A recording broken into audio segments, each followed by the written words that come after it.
lane, stay in your lane, but they counting on me. I can't listen to them cause my mama's counting on me.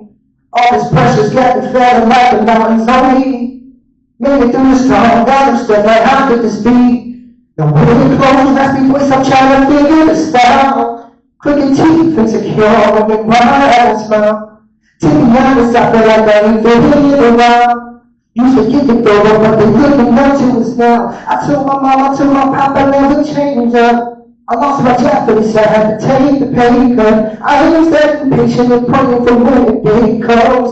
Cause once I get it, I was bleeding when my brain runs. Too many times I almost thought that I was going insane. So I thank God every day for the death I escaped. I thank God every day for the waves that He made. And I sit my younger self, this is what I would say. If you're passionate, just go after it. No one asking, just go grab it. Say if you're passionate, just go after it. Well, that's all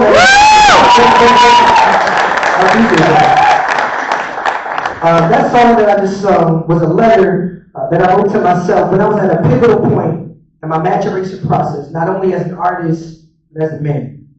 During that time, I was going through a lot of things. I was at the crossroads of chasing my dreams and assimilating to the 9-to-5 life where my dreams would exist exclusively as a hobby. I was always doubting myself. I was telling myself, bro, you're not good enough. I was questioning if the dream was even real or obtainable. I found myself speaking with a lot of my fellow artists, and something that I found interesting was they were all expressing some of the same things, all stemming from the hustle that is being an emerging artist. It took a lot of self-reflection, took a lot of meditation, a lot of community building to bring me where I am right here on this TEDx stage. So I thought that I'd just stop by to share with you all my journey in a conversation that I call Harmony Within the Hustle, right? So before we proceed, my mama, she raised me right. She always would say, boy, if you walk into a room, you better introduce yourself. And yes, I am an artist, so yes, I am extra. So if you would allow me to introduce myself properly, peace and love, always peace and love. I'm your brother, your cousin, your nephew, your kinfolk, Theo Major.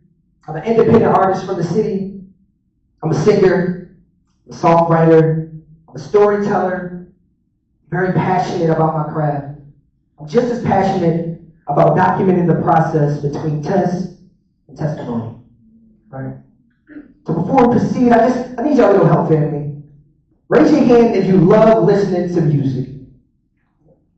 Right? I should see everyone's hands raised because it's music. We love it, right? How many of us, with a show of hands, love coming across new music? Maybe from a newer artist, right? Anyone? For those who got their hands up, make sure y'all check out Theo Major or our streaming platform. Our manager is here, I'm sure that you can say that, you know? All right, let's get back to it. I have another question, final question. You can reflect on this medicine. Have you ever thought about the stressors, whether emotional, financial, etc.? Those stressors that artists go through just to produce their work. If you haven't, that's okay, because in this discussion, we'll be going over some of those psychological challenges. I'll be sharing some of my tips and best practices for maintaining your mental well-being. And at the end, we'll just talk about a few ways that you can effectively support local talent. I think that it's important to begin at the inception of this artistic journey by reflecting on the allure called chasing a dream. Right? I'm sure we've all heard those sayings, if you follow your heart, pursue your passions. It's a narrative that's deeply ingrained into our society that says if you follow your heart, pursue your passions, work hard at it, that you'll live a life of fulfillment and success. And while that may be true, I think it's also safe to say that that narrative has a little nuance in it. It's a little fluid. I dare to say it's a little misleading because sure, you'll see an artist, you'll see them reach their destination, but we oftentimes overlook the journey that it took for them to get there. Now, I've heard me say this word a few times, so you may be wondering, what is the journey? So let's examine that. the journey, the artistic journey.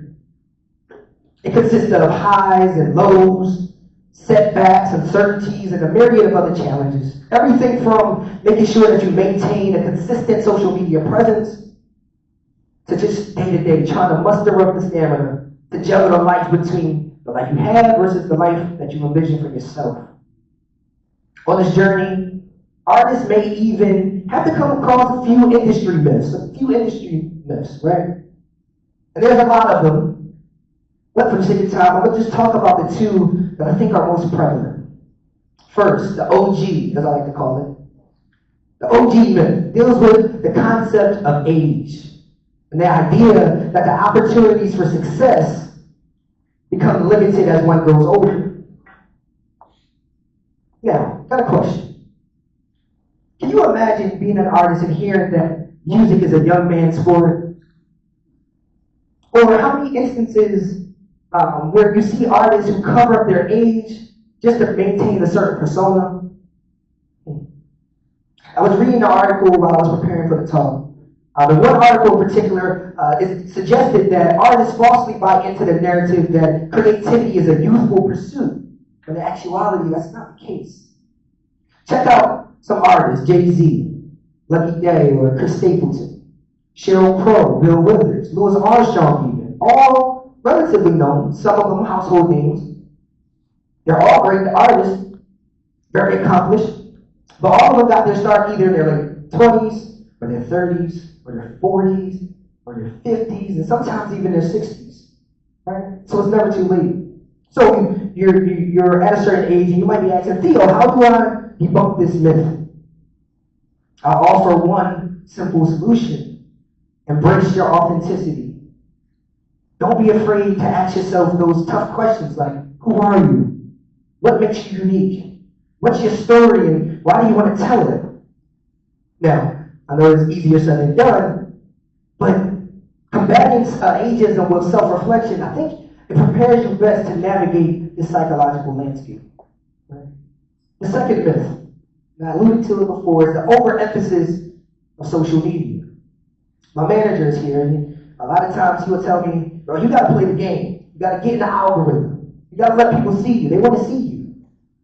And while that is true, I must say sometimes that can be a little daunting, right? We live in a society where the overexposure to social media is really, really prevalent, right? So I was come across another article, and it suggested that artists are so wrapped up in the chase of that elusive viral moment that the option, the choice for an artist to be digitally present is now considered a universal expectation.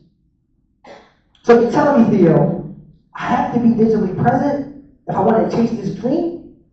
I would say it's 2024, folks, so yes, you might need to. Right? So how can I do that without it not consuming me? I can offer a few suggestions. These are some things that I implement, and I encourage anyone to do the same. One, take those well-needed breaks from social media. Right? Find some hobbies. Me, I like to go vintage shopping. I like thrifting. I like to go collect records. I also like to bike. A lot of my friends, they will say, go touch grass. So go touch some grass, right? And if you do feel the need to maintain that digital presence, there are a plethora of platforms where you can upload your content in bulk. And you can schedule that content out over time. So it's almost like a win. It's like being there without having to be there. Right? Another thing, and we're going to keep talking about this, know yourself. As an artist, knowing yourself allows you to create content that is unique to you. Oftentimes, remember that authenticity sells. Your fans, your supporters, they want to love and support you for you. Lastly, if you're like me, you do find yourself on social media, and you're checking to your left, you're scrolling and seeing what other artists are doing. That's okay. That is okay. Right? But always refer back to your journey. Right? Always refer back to your journey. Yeah, soak up the game. Be a sponge. Learn. Find things that work but didn't work. But never internalize someone else's progression or someone else's success and compare it to your own. My good friend DJ, he would always say, what's for you is for you. So do you.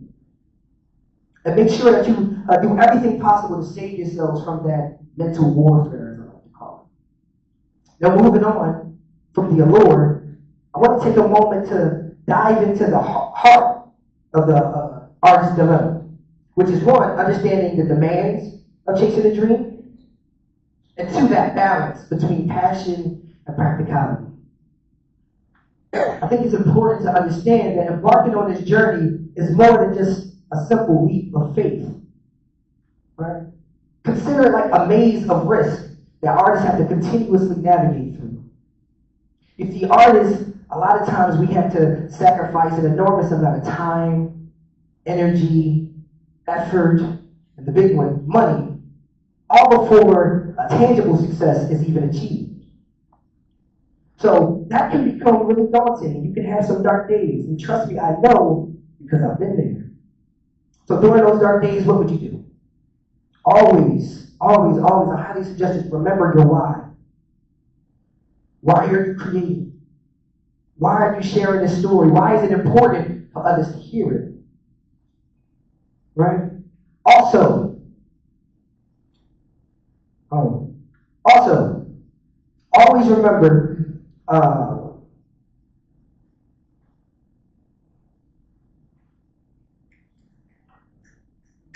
always remember your why. Now, that leads into my next topic. And it was kind of fitting that I just had a moment there. Because my next topic deals with the mental battlefield. Right? The mental battlefield. So many times I've always told myself, man, like I said, the imposter syndrome. You can't work it. It's not possible. It's too hard. A lot of times I found myself not applying for opportunities because of the fear of rejection. Right? So it's important to understand two things, and I had to learn this over my journey. That rejection is not a reflection of personal shortcomings. What it is a subjective opinion from others. I also had to remember that rejection provides opportunities for growth. So yeah, sometimes I did need to reshape and kind of get better at my techniques, my tools. Sometimes I did need to find my target audience a little bit better. Sometimes I needed to up the quality of my work, but that's okay. One of my favorite artists, Chance the Rapper, he had a song come out a few years ago. And I would never forget this line because it was so revealing to me. He said, I turned all my L's, meaning lessons. I turned all my losses into lessons. So I encourage you to keep learning, right? As an artist, I want all the artists to listen to me. And if you hear me, I just want you to know that I understand. So maybe you send countless of DMs to social media influencers just so they can promote your work. Maybe you're scouring, trying to find all of the talent buyers, all of the festival curators, just so that you can book a gig in your area. A lot of times you're met with no's, or not yet, or sometimes you get nothing at all. I encourage you to keep going, right? Now lastly, for our supporters, I think that it's important to understand how do you support an emerging artist. It's very simple. It's a few things. One, word to mouth. Word to mouth is one of the best forms of promotion. If you see an artist, they're doing their thing, you respect their work ethic, they have good quality work, go ahead and share it. As an artist myself, I can safely say, we don't mind if you pass it along. Right? Two, follow them on social media, right? And not just follow and engage. So like their posts, share their posts with others, comment. A lot of folks don't understand that the advancement of an artist is sometimes directly correlated to their fan engagement, their audience engagement. Now, I could ask a question. How much is a stream worth? But that will become a whole other conversation.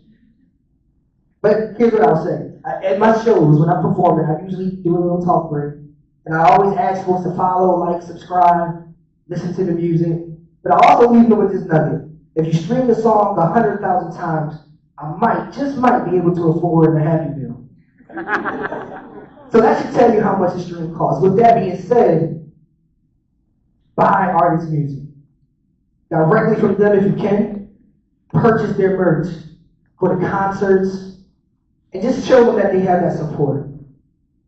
And yes, as we come into a close, I do want to just make a mention that this conversation, yes, we're talking about the artistic journey. We're talking about those highs and lows.